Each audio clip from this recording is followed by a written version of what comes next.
All right, here we are in chapter 7 of the Western Heritage, the High Middle Ages, right? So we're kind of halfway through, or a little past halfway, approximately years 1000 to 1300 AD. All right, the topics we want to cover today, we're not going to cover all of them, but we're going to talk about the Cluniac reforms briefly, especially as some of them relate directly to the Crusades.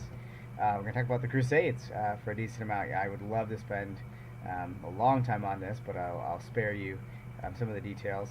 Then we're going to do at the end a brief kingdom status check. What is England? What's life like in what we call England today? What's going on in France? What's going on in Germany and Italy? Because that's going to be important for understanding our topics in the next few chapters. We often think of the Reformation, right, and revival in the Catholic Church is something that took place in the 1500s. Well, early on, right, in the church, there was recognition that there were some challenges and some hypocrisy, some issues with sin, and so the church is, Catholic and non, has always been kind of evaluating and revising and changing things. And one of the first big movements was in the 900s, and it was the Cluniac Reform movement. And I'm not going to give you all of the reforms because there are a lot of things that they kind of did to kind of change and clean up what they thought was the problems in the church. But a couple are important for our intents and purposes when we think about the Crusades. The first one is the peace of God, right? There was so much fighting going on in the feudal kingdoms, these different little separate pockets in Europe itself, that they decided that it wasn't okay for knights from one little kingdom to go and kill peasants and go and kill women and children in another kingdom, right? That knights should be fighting knights.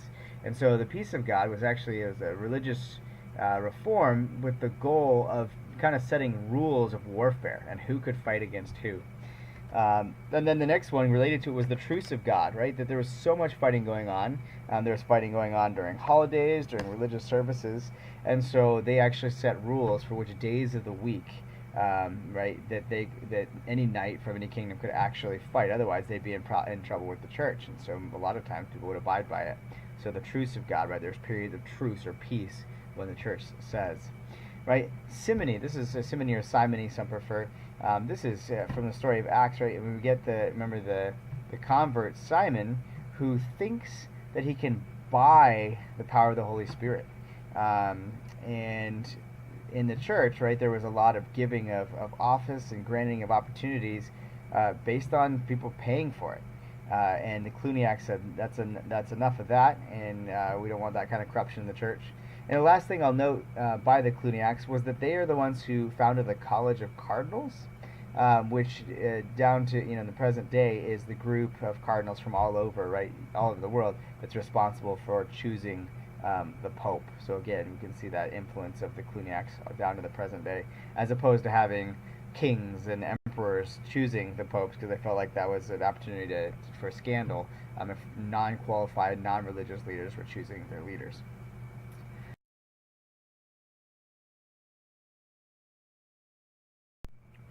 And so, for those of you who are interested in architecture, right? So the cathedral of Cluny that where a lot of these reforms kind of took root and started out is still available and to be seen today. So there's just some photos for you guys to see. So the First Crusade is really interesting, right? After we get these reforms, the First Crusade occurs when the Byzantine emperor in the east, is feeling threatened because most of Asia Minor, modern-day Turkey, has been taken over by the Seljuk Turks. So the Muslims have been attacking Christian trade routes, pilgrimage routes, and they've pushed really close to the borders of Constantinople. So Alexius I Komnenos asks for help from the Pope, right? He asks Pope Urban II, and Pope Urban II kind of sees maybe an opportunity to gain some power and some influence. You could say maybe some genuine religious motives as well, but he calls the first crusade at the Council of Clermont in the year 1095. And the reasons that people had for supporting the Crusades, and this is based on textbooks, and some say there's more weight to some of these than others, but some say, well, they went because the Pope told them to, and the Pope wanted to strengthen his own hand. Some say that it was just an opportunity for young, bored, restless knights who were fighting at home to go fight real infidels. And as you kind of read some of the primary sources, you'll see some definite calls to that, to say stop fighting here at home, right? Let's maintain the peace of God, and instead go destroy the actual enemies, the actual infidels.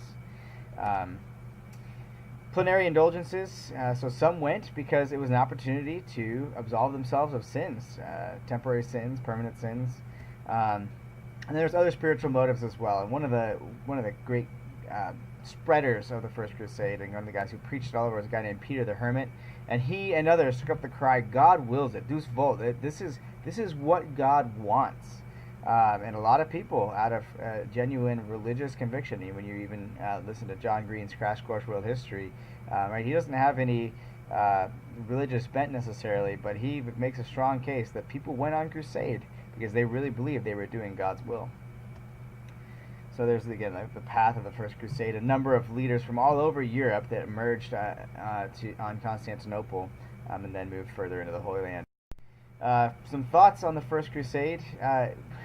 Interestingly, and Peter the Hermit was one of the guys who preached this, before they went off to rescue, right, the East from the infidels, in quite a few territories, they actually killed the Jews at home, right? These are the Christ killers. In their minds, Jews and Muslims, there wasn't much of a difference, right? They're both enemies of God. They're not God's people anymore.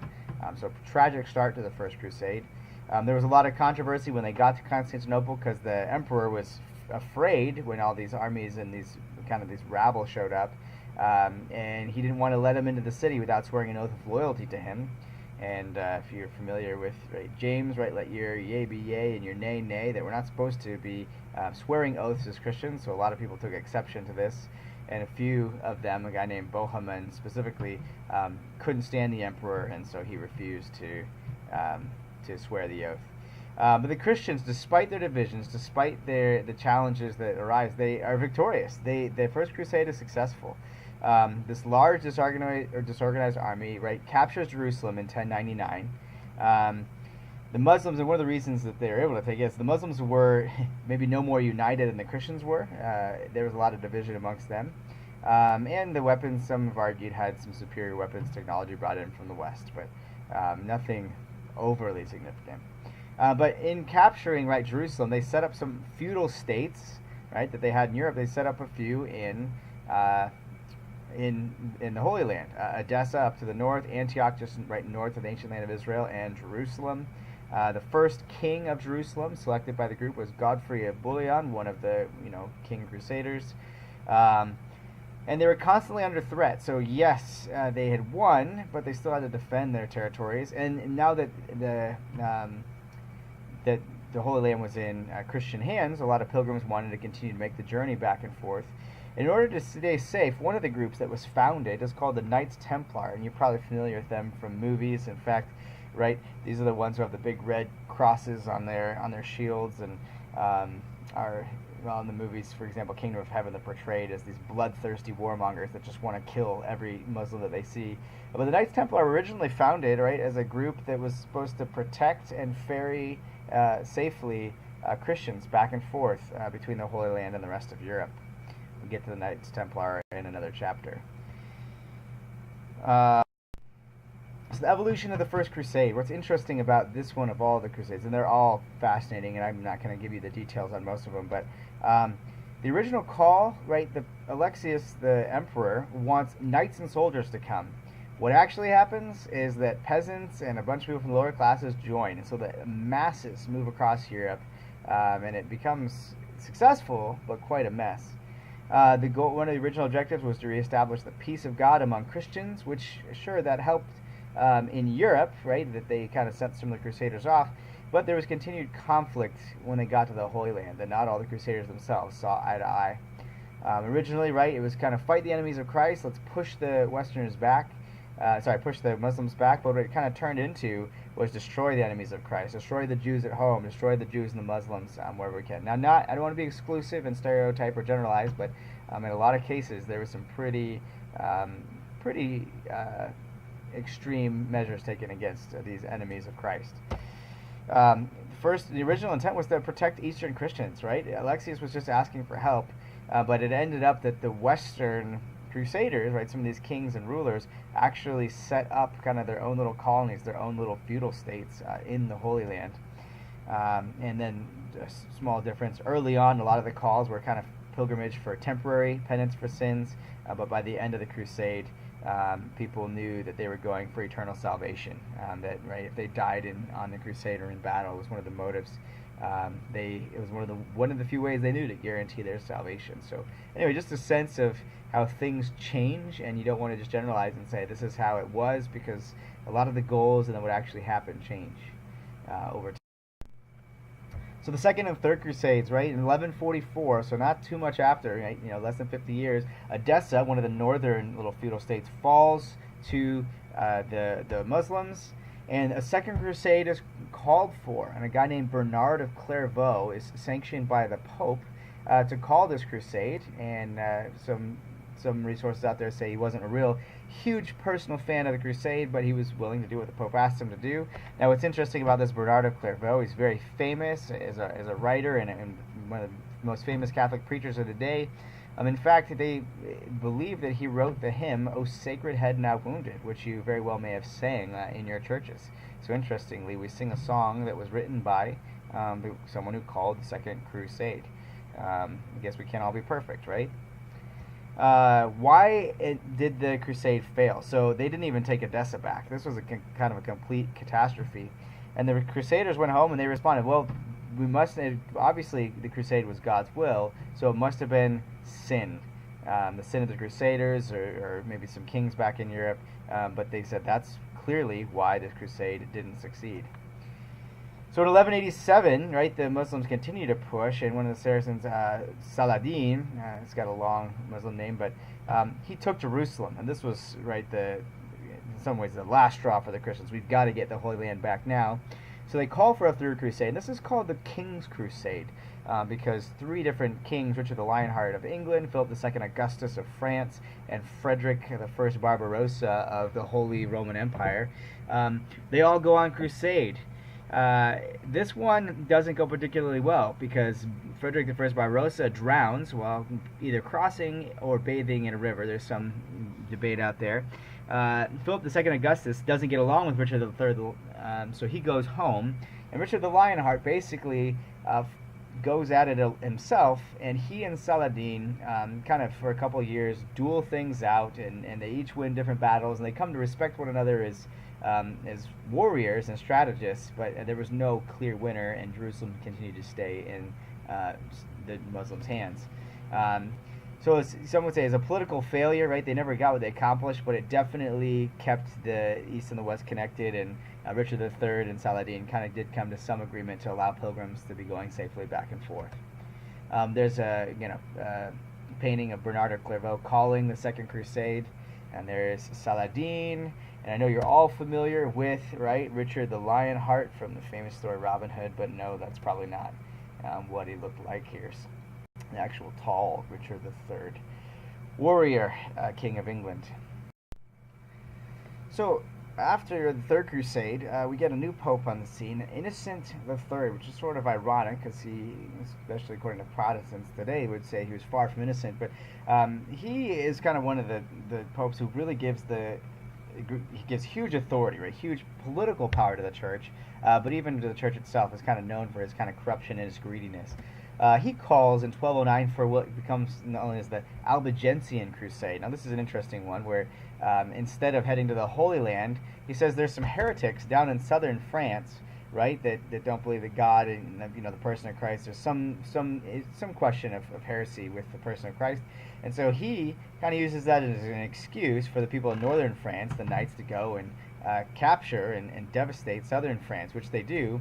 And then to figure out who were heretics and who weren't, and he calls in and kind of develops the Inquisition, right? And so if you've heard of the famous Spanish Inquisition that'll come on the scene later, this is kind of the roots of that. They are inquiring to find out what people really believed, and you better hopefully be on the orthodox or the right side, or you could be tortured and killed, or you could be tortured to find out what side you're actually on.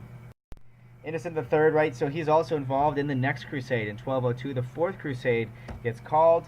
And it's a total mess. The Crusaders, long story short, you can watch the video by John Green on Crash Course World History, but they don't even get to the Holy Land. Instead, they sack their own Christian city of Zara, and eventually Constantinople itself. So the Crusade actually sees the Western Christians destroy and rape and pillage in Constantinople itself.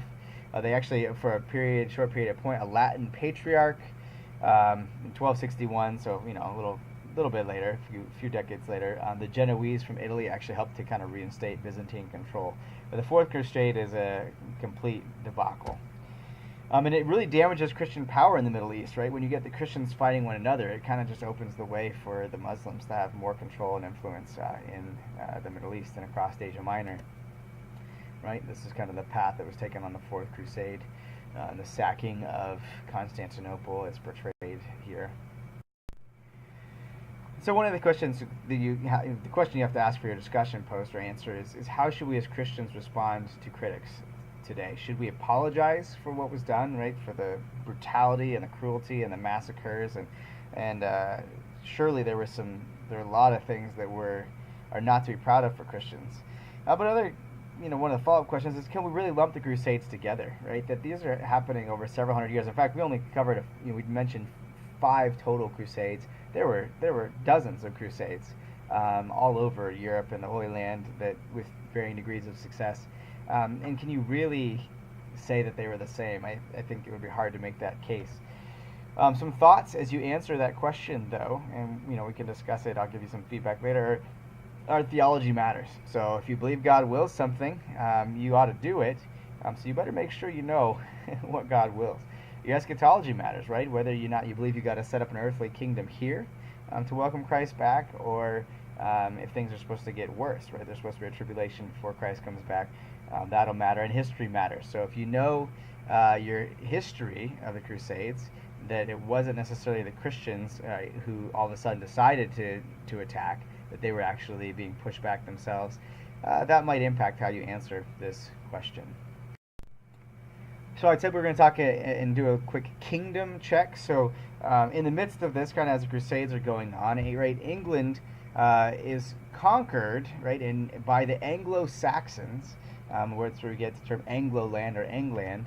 And William the Conqueror, famously the Duke of Normandy, which is in modern-day France. I think I have a map that'll come up here. There it is. Normandy, you see just across the English Channel near the capital city of Paris of France. He won the Battle of Hastings, a big, famous battle in history, and he really kind of takes over all of southern Britain, which is interesting, right? Because he's got to organize it, and he's not a king, he's the Duke of Normandy. So he's got to figure out what his new kind of feudal kingdom will look like, and so he does, and kind of goes out and takes a census, and it's kind of ironic because now because he's a Norman lord and he's a vassal to the King of France, it kind of technically means that since England is under his dominion, that England is technically a part of France now. And don't worry, that won't cause any problems moving forward, and I'm being a little sarcastic there. But he also, right, he borrowed Anglo-Saxon style. So a lot of the different British or Anglo-English ways of dealing with things in their own kind of feudal kingdoms was to parley. The governors and the nobles would get together and work with the people. So he borrowed that idea, and he came in and said, look, you know how to run the countryside, you know what you have and don't have, and so he parleyed with them. And that's important as we think about in the modern day, because that's where we get today the term parliamentary system, right? So England or Great Britain has a parliament, right, which is the equivalent of our house and our Senate here in the United States. So England, right, continues after the Second Crusade. Henry II becomes King of England, starts his own little dynasty. He owns some territory in France and England, Ireland, and Scotland. He marries Eleanor of Aquitaine, who was actually, interesting, the wife of a guy named King Louis, who went on the Second Crusade. A lot of scandal surrounding her story, but some of it was probably just made up to kind of make her look bad. She's the one, though, famously connected with stories of courtly love and chivalry, and it's kind of from this period that some people think that King Arthur and some of those stories arose. Henry, right, and Eleanor had several sons, including the famous Richard III, the Lionheart, who goes on that Third Crusade, the King's Crusade, and then Prince John. And that's one thing that Disney's Robin Hood got right, that Prince John was not a favored King of England. And now, in your additional resources, there'll be a link to a video about him. In 1215, right, he was disliked so much and distrusted and so frustrating to his nobles that they actually forced him to sign the Magna Carta. All right, and this is a document that kind of lays the foundation for the king being accountable to the people and accountable to the law. That the king is not above the law, and that's going to eventually lead to America and America's laws supporting the same ideas. Right, there's Eleanor of Aquitaine, and there's what it may have looked like, forcing John in the field of Runnymede in 1215 to sign the Magna. Right, so at the same time that the Third Crusade's going on, Philip II Augustus, who left that crusade early, and didn't get along particularly well with Richard because they kind of were arguing about who should be king over who, right, as England was part of under the Normans. But he eventually, right, goes home, creates some problems, defeats John of England and the Holy Roman Emperor Otto IV at the Battle of Bovines. So Philip II and France are fairly strong, fairly stable in this period. Whereas Germany and Italy, the Hohenstaufen is the family, their empire is not doing particularly well. So Frederick I Barbarossa, right, the red-headed emperor of Germany, he is very powerful, but his kind of power waxed and waned, and he died again on the Third Crusade. And the Pope and others, the Germans, Italians, they were kind of wary. They felt like his descendants might have too much power and might not grant them the autonomy that they were used to and they desired. And as a result, or their fear, right, while he is initially crowned king by Innocent III, Frederick II is, in 1212, he rebels against the Pope and other European kings. Eventually he gets, though, defeated by not just the Pope Innocent IV, but by a coalition of German princes. So his own people, because they want autonomy and they're afraid that he'll exercise too much authority, actually help to defeat him. And what it does is it leaves Germany kind of doomed to be fractured and broken apart for centuries to come. So, right, as England is sort of uniting itself and France, you get a sense here that Germany is not going to be united. In fact, it's going to be centuries. It's going to be the 19th century before modern-day Germany really becomes united again after this. So a quick overview of things we covered there. Right, the Battle of Hastings, there's a lot of information. That was in 1066. So William the Conqueror takes over, right? 1095 to 99 is the First Crusade. The Third Crusade, 1187. Fourth Crusade, 1204. And the Magna Carta, 1215. And then Germany and, right, Frederick II are defeated in 1250. Right, so summarizing kind of this whole section, right? France and England are fairly stable, whereas Germany and Italy are divided and are going to be for a long time. The church is becoming increasingly secularized, especially under guys like Innocent III, despite some reforms like the Cluniac reforms. Violence is kind of rampant in Europe and in the Holy Land, and it's really a lot of chaos in this high period of the Middle Ages. So whose example should we follow? Well, maybe Calvin and Hobbes can give us a little insight as they talk about the Cold War and communists versus Americans, and you can read it there for yourselves. But the idea here is with fighting wherever, you end up with a lot of people dead. And not always a lot of peace. And at the end of the Crusades, at the end of the Middle Ages and the High Middle Ages, to say, well, this is the example, or here's the person you should follow or try to be like, they're hard to find, few and far between. And encouragement is always to look to Jesus, because he's always going to be the best example. So take care. That gives a wrap on Western Heritage Chapter 7, the High Middle Ages.